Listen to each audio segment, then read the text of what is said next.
J'ai pas encore pu l'essayer, mais je suis allé voir le nouveau Dacia Duster 2024 et j'ai eu un avis assez mitigé, on va en parler. Mais tout espoir n'est pas définitivement perdu pour en faire un futur best-seller.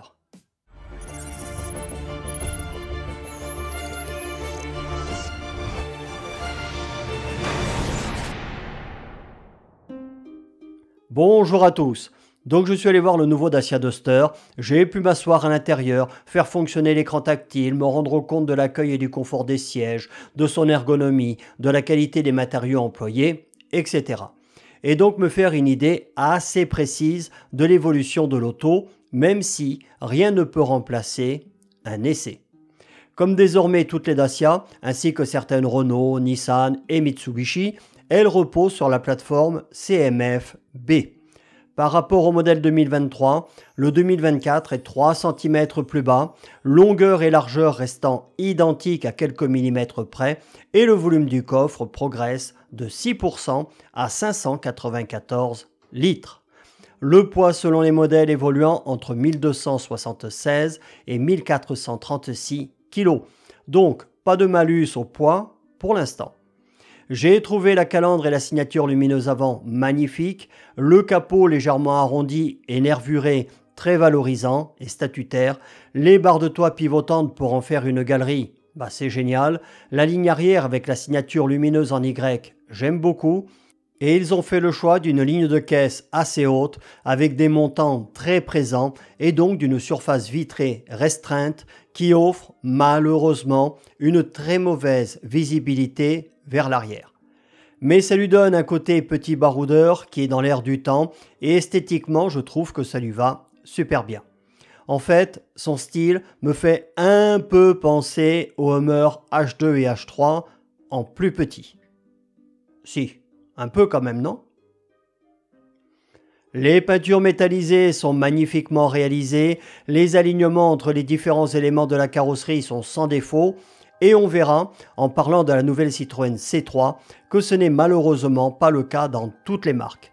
Bref, pour moi l'extérieur est très valorisant, très statutaire, très réussi et digne au niveau qualité de fabrication et d'assemblage des meilleurs.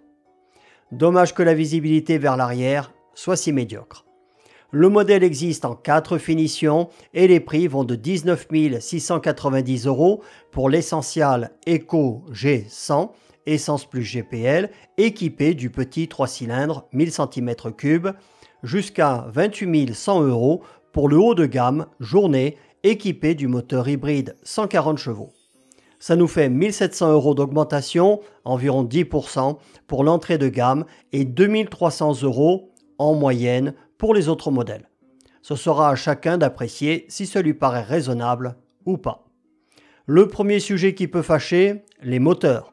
Alors, l'une des commerciales m'a dit qu'à l'annonce des caractéristiques des nouveaux modèles, les clients se sont précipités pour acheter l'ancien en diesel. Le stock a été liquidé à la vitesse de l'éclair. C'est normal, c'est ce que veulent les gros rouleurs et ceux qui vivent en province. Donc, pour l'instant, première grosse erreur stratégique, plus de diesel en France. Mais on va le trouver par exemple au Maroc. Il y a donc fort à parier que des mandataires vont en importer et qu'on les retrouvera dans quelques mois sur le marché français. La marque qui n'aura plus le choix se décidera alors, peut-être, à les intégrer à nouveau à la gamme. Messieurs les constructeurs, écoutez les consommateurs. Sinon, pour l'instant, je vous mets leurs caractéristiques à l'écran. Il y a 3 motorisations possibles. L'Eco G100, essence plus GPL, le TCE 130, essence, qui existe en 2 ou 4 roues motrices et qui fonctionne en micro-hybridation 48 volts au démarrage. Et pour finir, l'hybride 140, qui n'existe qu'en 2 roues motrices, qui en plus du moteur à essence en a 2 électriques et qui est équipé d'une boîte robotisée à 8 rapports. Ce qui est dommage, c'est qu'on ne puisse pas l'avoir, cette boîte, en option sur les autres modèles et que l'hybride 140 chevaux n'existe pas en 4 roues motrices. Donc pour moi, premier bémol au niveau des motorisations et des transmissions. Passons à l'intérieur, le coffre fait 472 décimètres cubes et certaines versions ont un espace de rangement possible sous le plancher du coffre. Les dossiers se rabattent par moitié et offrent une surface plane bien pratique pour les chargements. Au niveau des gadgets, on aura le système U-Clip qui permet d'accrocher à différents endroits une petite lampe LED, un crochet et un porte-gobelet.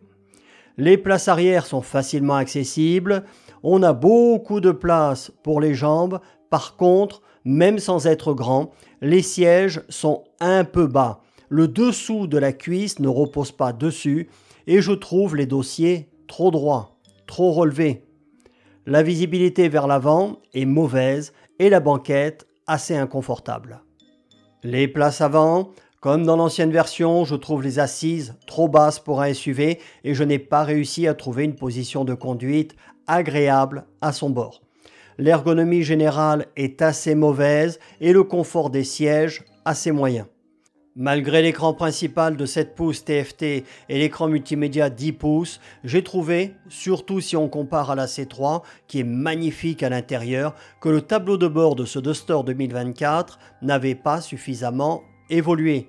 Le style fait un peu vieillot et la qualité de certains plastiques est très mauvaise.